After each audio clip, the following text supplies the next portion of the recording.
welcome back to the sixth component, where the sixth component is you. I'm Kaitlin. And I'm Laura, and welcome. We are talking about post-COVID burnout. It's a thing. It is a thing. It's such a thing right now. I feel like it's a thing with every food service employee and director in the whole entire country right now. And I don't know if it's COVID. I mean, obviously we pivoted and we had a hard time and we were like unsure of what was going to happen next, or if it's lack of staff, or if it's food prices right now, or if it's just everything. I do think it's a thing, and I know that anxiety is real, depression is real, frustration is real, and so today the goal for us and you is not necessarily to talk about all of the negativity behind it, but really to honor you should you have it, and recognize that it's real and that you're not alone. Yes. You're not alone. So Kaitlin, I mean, we might get a little vulnerable today. Yeah. All right. So what is it, and how do you know if you may have it? Like for you, can you speak directly about you? For me, I would say in the last school year or so since September when school started, I feel like I go to work, I wake up in the morning, I don't want to get out of bed, I don't want to go. By the time I get there, you know, you kind of get into your pattern, you're in a group, whatever. But for me, it's that like severe pit in my stomach in the morning and on Sundays where I don't even want to deal with it sometimes. I completely understand. And so that for you is real. For me, it feels like heaviness in my chest. So it's not a heart attack, ladies and gentlemen. Relax, I'm not having a heart attack. I work out enough. She's the world's healthiest person. I am not worried about it. I don't eat sugar and I exercise for an hour and a half every day. It's fine, I promise. But I know it's anxiety. I know that's anxiety. I've never in my entire life, in my, just over 40 years of life, I've never had that feeling before, ever. And it gets worse now post-COVID, this year out, when I'm having an employee issue and it becomes emotional. Yep. Not necessarily emotional for me, but that their emotion is getting pressed into me. I feel like I have a ton of bricks on my chest. So I know that that's out of the entire 3 years of day in and day out making decisions, making quick decisions, trying to support your staff, trying to support your family, trying to support, and literally one of my staff members said it best, feed the world. Yep. You fed the world, my friends. You fed the world. Did. You really did. So that for us is what that feels like, whether it's... And I don't think there was really an ample amount of time for us to have any kind of recovery. I feel like we're still trying to pivot from one problem to the next. And everybody else's view is like, COVID's done, go back to normal. Everything should be back to normal. And it's not. No, it's not. Because even just this last summer, so we're now in that winter of 2023, even in the summer of 2022, we were not free, then free, not doing bulk pickup and then being able to do bulk pickup, not doing free meals in the schools and then doing free meals in the schools. Literally, the difference between June 30th and July 1st, or whenever you were able to get your contract in to make it free meals. And that was exhausting. So even if we really think about it, it has been less than 6 months for our entire industry to have had this roller coaster ride settle in. And now the roller coaster ride is different. It's no longer pandemic. It's now, you said, food prices and staffing issues. And we think about supply and demand of employment. We right now have a greater demand than there is of supply. Correct. So you're filling in the gaps. We're trying, right, exactly. Which, I mean, I'll be the first one to say, I love going in the kitchens. I love going in the kitchens and cooking. I have a boss who's like, listen, we need to find more subs. I can't pay you to go and wash dishes every day. And I'm like, well, why? I just went to our HR literally in the middle of the week, and I just sat in the chair and I was like, I need help. I do not have enough staff for tomorrow. Help me. So it is getting to that point where we don't have the help and we don't necessarily always have the food, and when we do get the food, it's a little more expensive or a lot more expensive than what we're used to. Expensive. So people have been complaining in the public, right? You can talk to anybody about egg prices right now and how they're like skyrocketing. For us, all of us as a school district who's purchasing food, our cost of eggs is so high. And that's just one item. Exactly. And so that kind of frames up the what, the why, and the honest truth of like where we're at and what our bodies and our minds and our hearts are feeling. And just know that it's okay if you're feeling that too. I honestly don't have a problem. PM, DM us, let us know how we can help. Put some chat in the comment, and if you're not comfortable with it, literally reach out to us. Yep. And even if it's just to talk through something, it's okay.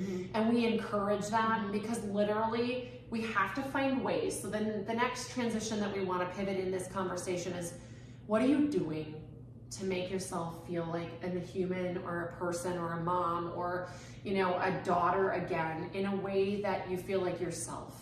Yeah. So my ask to you, Kaitlin, is what does that look like, and what kind of self-care? Because I believe that's what it is. Yep.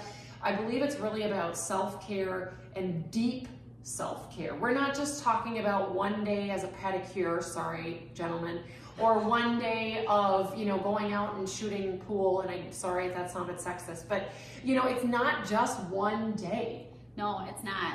I think for me, the best thing that I have done for myself is to open up about the issue to you and to other people that I know that are in the food service world, and hear that other people are feeling the same way I am. It's not necessarily a solution to your feelings, but at least it validates you and how you're feeling about your job. I think sometimes it's hard for us to say like, you know what, I don't want to go to work today because I can't stand it there anymore. But that's the reality for everybody. I mean, that it shouldn't be like a daily, I tell you I have a hard time getting up in the morning, but once I'm there, I'm not a morning person, okay? But once I'm there, I'm usually okay. If you're at work and just totally dreading every single moment of your life, it might be time to consider doing something else.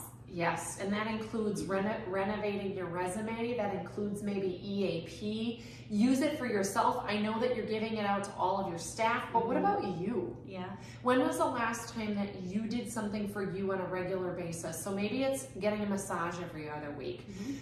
Maybe it's a date night. Maybe, and maybe financially, none of those things work for you. So, okay, maybe get yourself a cup of coffee once a week from Starbucks or, a local coffee shop instead of brewing it yourself, because that is feeling luxurious to you. Whatever you need for you, do it. Maybe it's taking 20 minutes out of your day after your kids and your husband go to bed and watching a 30-minute show or, whatever 20-minute show on Netflix or whatever you have at home. Exactly.